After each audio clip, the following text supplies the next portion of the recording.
I think we all eventually get to a stage in life when we are much more critical and contemplative about how we're living. We find ourselves asking certain questions. Why am I here? What differentiates me from my peers? What truly makes me happy? How can I bring the best of me to life each day? I feel like I've always been introspective, but I would have to say that when I turned 30 or so, these questions began to do more than nag at me. They kept me up at night. While I had a lot to celebrate and be grateful for, I was also beginning to feel like I wasn't necessarily fully operating in my true purpose. Yeah, I'm one of those people that believes that each one of us has a distinct purpose in life. And yes, I had been fortunate in that I had an engaging career. I was in this wonderful relationship with the dream husband. By most standards, I would say that I was fortunate. But somehow it felt like there was more to my life than I had experienced so far. I felt like I had much more to offer.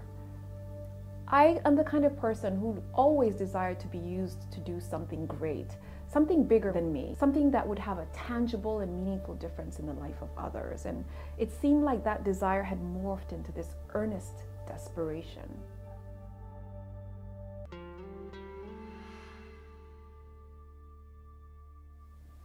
I came to a crossroads just about 3 years ago. My younger brother had died. We lost him rather unexpectedly. He was only 30 years old. Amidst the intense shock and grief, I found myself completely overtaken with the realization that every single day I had lived up to that moment had been a gift. Nothing short of a miracle, actually. I realized that there were no guarantees for the future, and if I was going to make my dent, my mark on the world, it had to be now. There's nothing like that kind of wake-up call, realizing that you're potentially out of time. And it's interesting how such an experience can completely redefine fulfillment and happiness for you.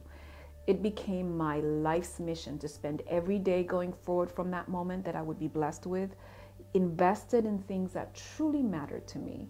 You know, like family, like my passions, like MukamiTV. We should treasure moments of clarity when everything comes into focus and you know that you know that you know why you're here.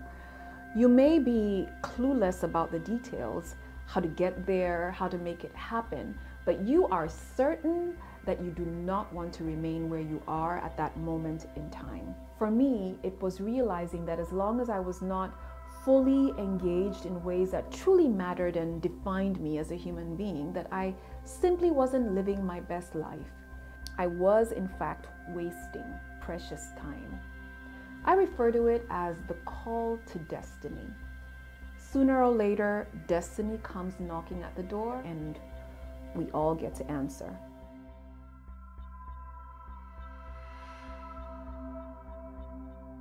You'd think I would have realized that it was time to make a change in my life when Sunday afternoons would roll around and my stomach was in these tight knots. I mean, let's keep it real. The fact that I was starting to dread Mondays on Saturdays was probably the sign that I should rethink my career track, right? Right. It's never that simple or straightforward.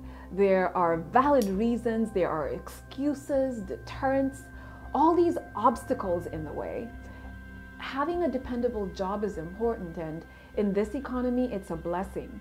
But there has to be a way to put food on the table and fulfill financial obligations and other obligations while also being able to engage in things that bring you joy and fulfillment, I would hope. If there's a lesson that I've learned over the past couple of years, it's that we must make room for destiny and purpose.